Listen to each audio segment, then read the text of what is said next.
Poultry রান্না হয়েছে নাকি? বাপ এসো, বসো, খেয়ে দিয়ে যাবা।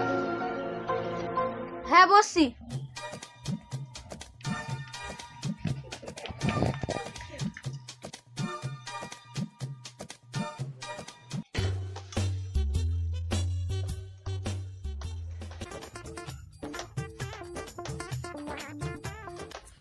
যেদিনই পোল্ট্রি রান্না হয় সেদিনই চলে আসে, আমার ভাতটা কমে যায়। এক পিস মাংস আমি খাবো। শালার জামাই যে কি করে বুঝতে পারছে আমি মাংস লেছি, দাঁড়া দেখছি আমি।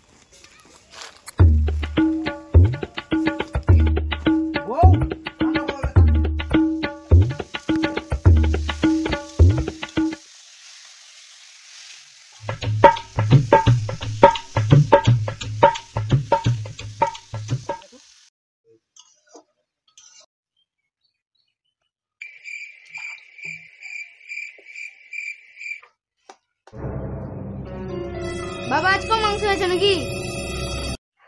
হ্যাঁ বাপ, আজকে মাংস রান্না হয়েছে, বসো খেয়ে যাও। লাও বাপ।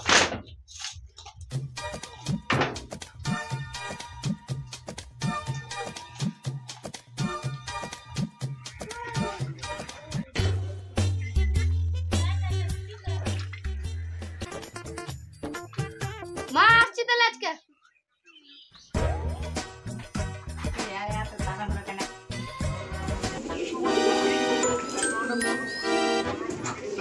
আচ্ছা পোল্ট্রিওয়ালা দাদা, তুমি কি আমার জামাইকে প্রত্যেকদিন বলো যে আমি মাংস নিই? দূর, আমি কেন বলতে যাবো? আমার জামাই জানতে পাই কি করে? আমি বুঝিয়ে পাইছি না যে জামাই আমার জানতে পাই কি করে। শালা ছ্যাত্রা জামাই কোনোদিন আমার মেয়েটাকে নিয়ে আসলো না, নিজে শুধু একা এসে গিলে গেল।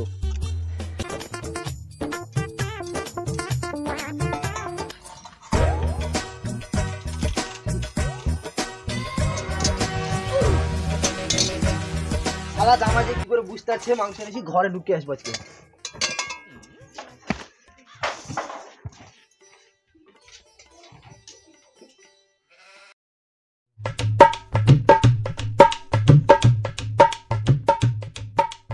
বাবা কি করছেন? এই তো বাপ, একটু কাজ করছি। কি রান্না হচ্ছে আজকে?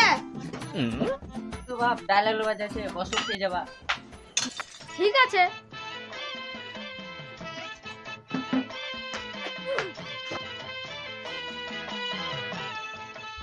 বাবা এই তো মাংস রান্না আছে, তুমি ভুলে গেছো নাকি?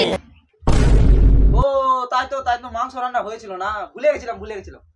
আমি বললাম তাই, না হলে মাংসটা নষ্ট হতো না। ও ঠিক। এই তুমিও ভুলে গেছো যে মাংস রান্না হয়েছিল? বসে দাও, খেতে দাও। আচ্ছাই জায়গায় বিয়ে দিয়েছি, তাহলে কাছের বাড়িতে বিয়ে দিয়ে দিয়েছি।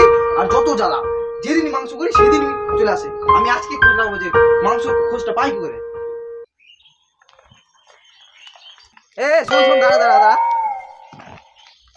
তুই আমার জামাইকে প্রত্যেকদিন বলিস যে আমি মাংস নিয়েছি? তুই বলিস না? জামাইকে বলিস না? তুই নিশ্চয় বলিস, তোর সাথে আমার ঝামেলা আছে, তুই বলিস। তাহলে কি করে আমার জামাই জানতে পাই? তোর বউ যা রান্না করে শিবির উপর দিয়ে গন্ধ আসে, কি হয়তো জামা জানতে হবে।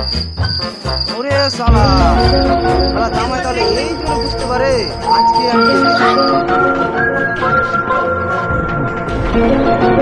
শালা জামাই যে কি করে বুঝতে পারছে মাংসের গন্ধ দেখছি আমি আজকে। সে মাংসের গন্ধ বাবা আজকে বিরিয়ানি সেন্টারে বিরিয়ানি হচ্ছে নাকি?